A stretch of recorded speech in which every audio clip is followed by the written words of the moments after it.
Hi, you guys. Welcome back for our daily practice questions. As always, I like to first get into my introduction and disclaimer before getting started with our questions for today. So, for those of you who are familiar with me, hey, y'all. For those of you who are new here, welcome, welcome, welcome. I am Dr. Brittany Weinstock. I am a family nurse practitioner, and I am the founder and CEO of the Nursing Studio. I provide resources, tools, review courses, review videos, Q banks, digital flashcards, one on one sessions, and more to assist nurses as well as nurse practitioners with success on their boards as well as in practice. I've been doing this since 2015, assisting nurses and nurse practitioners internationally with exam success. Now, my disclaimer and reminder is that we know there's no absolutes in medicine. We treat on a patient by patient basis, and any other questions that you see here, I have designed and created based on the current guidelines that are being tested on the ANCC as well as AAMP exam. Now, any of my videos where I'm teaching on things that we currently do in practice, I will always say that so there's no confusion. So, with that being said, let's get into our questions for today. So I wanted to revisit some of our hypertension style questions because as I do question and analysis sessions and work with reviewers one on one, I always run into you guys struggling with the hypertension questions. Y'all know what you to do, but I need you to know what to prepare for boards. So I'm going to keep going over these and keeping these practice questions uh, in front of you and throughout so that y'all can get accustomed. You can utilize how you want to do it for practice. Because as I tell you, we treat on a patient by patient basis, but I also need you to know what guidelines they're testing for boards purposes, okay?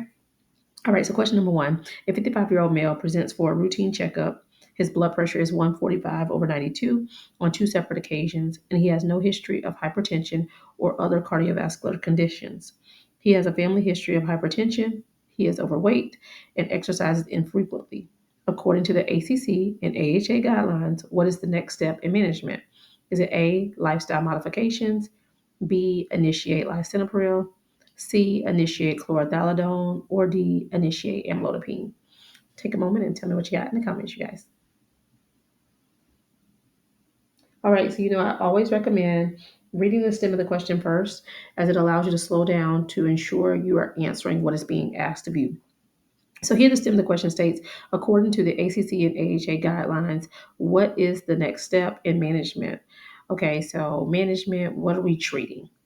I tell you, if it's asking about treatment, you need to look and see if they provided you with the diagnosis. And in the event that they have not, then you want to take it a step further and look at those assessment findings so that you can determine what the diagnosis is. But here we're talking hypertension. This is a 55-year-old male. He's in for a routine checkup. Blood pressure is 145 over the 90s. Um, and he does not have a history of hypertension or cardiovascular disease, but he does have a family history. He is overweight. He exercises infrequently, but we just want to address the 145 over 92, right? So, based on ACC and AHA guidelines, healthy people, we do not want their blood pressure to exceed 140 over 90. If so, the guidelines state to go ahead and initiate medications, right? So in this situation, you want to go with C because there's nothing that is causing them to not be able to have a thiazide. So you want to go directly to that thiazide. Remember, I tell you to think about the starting four with blood pressure management. You can start as your first line therapy thiazides, ACEs, ARBs, and calcium channel blockers, right? Those are those four starting first line therapies for blood pressure according to your ACC and AHA guidelines. I say think of thiazides as the captain because if there's not a reason that you cannot take that medicine, for example, them having gout, having a sulfa allergy, etc., then you're going to start with the thiazide. Now, if they need other protection, there are others we'll start with, but I'll get into that because I have some questions on it. So let's go to question number two.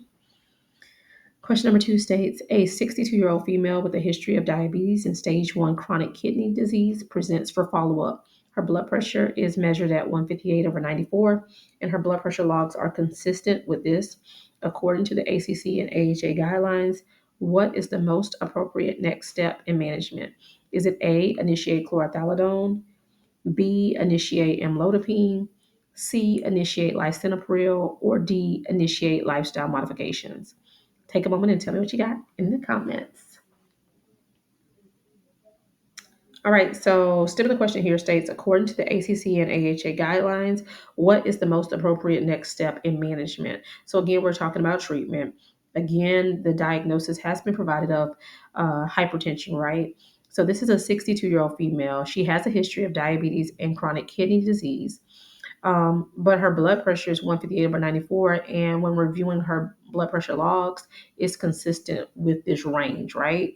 So we know we need to do something because this is exceeding everything. And this patient has comorbidities. So remember, according to ACC and AHA guidelines, if the patient has comorbidities, we do not want them to exceed that 130/90 range.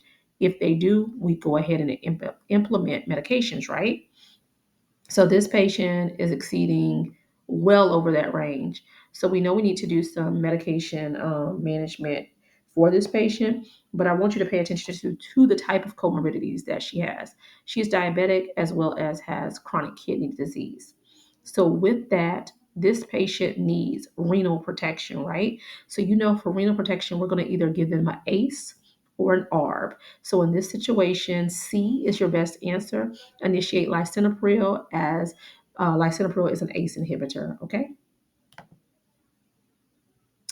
All right. And question number three. Question number three states, a 48-year-old male with a BMI of 32 presents for an annual physical exam. His blood pressure is 132/88. He denies any symptoms and has no known medical history.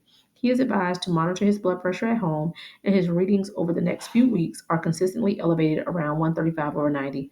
According to the ACC and AHA guidelines, what is the most appropriate treatment at this time?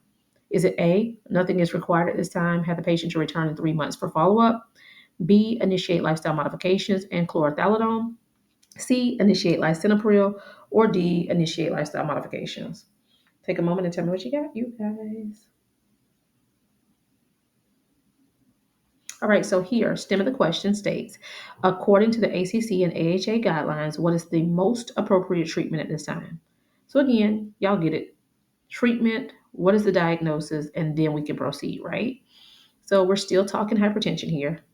This patient has come in for their annual physical, 48-year-old male. Um, his blood pressure is 132/88. And although he denies any medical history, he is monitoring his blood pressure at home, and the logs are showing that he is staying in that range of the 130s/90s, right? So about around 135/90. So according to ACC and AHA guidelines, how should we proceed for this patient? So remember, when the patient is healthy, we do not want their blood pressure to exceed 140/90, right? Because if it does, then we would guidelines state to go ahead and prescribe medication therapy. In this case, although it is elevated, he's not elevated over that 140/90. But for pre-hypertension purposes, when they are greater than that 120/80, we want to initiate lifestyle modifications. So D is your best answer. You want to initiate lifestyle modifications and continue to monitor that blood pressure to make sure he's staying below that 140/90 range. All right, you guys. As always, I hope you found this helpful. Be sure to like, comment, subscribe, and share with whomever you may think may find this beneficial as well. But y'all know what to do. Y'all make sure y'all meet me back here. And if you need any of the resources that I do offer, feel free to reach out to the nursing studio by giving us a call at 803-400-6864. You can also shoot a text message to this number or shoot us an email to the nursing studio, the number one at gmail.com. The things that I do offer are all linked in the bio of this channel, including my website.